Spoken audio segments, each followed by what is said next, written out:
तो शुरुआत करेंगे इस वक्त की बड़ी खबर से। डॉक्टर कफील खान से जुड़ी हुई ये बड़ी खबर है। डॉक्टर कफील खान पर लगाए एनएसए का मामला, जिसमें सरकारी वकील ने हलफनामा दाखिल करने के लिए वक्त मांगा है। डॉक्टर कफील की मां नुजहत परवीन ने दाखिल की हब्स बेजा की अर्जी। Chief justice Govind Mathur, justice SD Singh की बेंच में हुई समाअत। 27 अगस्त को इस मामले की अगली समाअत होनी है। सुप्रीम कोर्ट के हुक्म पर इलाहाबाद हाई कोर्ट कर रही है इस मामले की समाअत। डॉक्टर कफील पर इश्तियाल अंगेज बयान देने का इल्जाम है। तो आपको बता दें,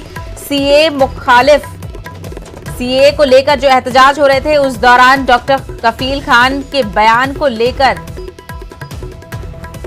उन्हें गिरफ्तार किया गया था, जिसके बाद उन पर एनएसए भी लगाया गया। डॉक्टर कफील खान पर एनएसए के मामले में अब जो अगली समाअत है वो 27 अगस्त को होगी। सुप्रीम कोर्ट के हुक्म पर इस मामले की समाअत इलाहाबाद हाई कोर्ट कर रही है। डॉक्टर कफील पर इश्तियाल अंगेज बयान देने का इल्जाम है।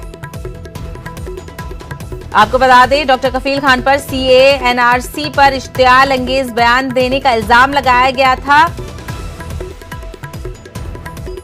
डॉक्टर कफील ने अलीगढ़ में 2020 में इश्तियाल अंगेज बयान दिया था। उनकी मुद्दत में 2 बार तौसी की जा चुकी है। उनकी गिरफ्तारी के बाद उनकी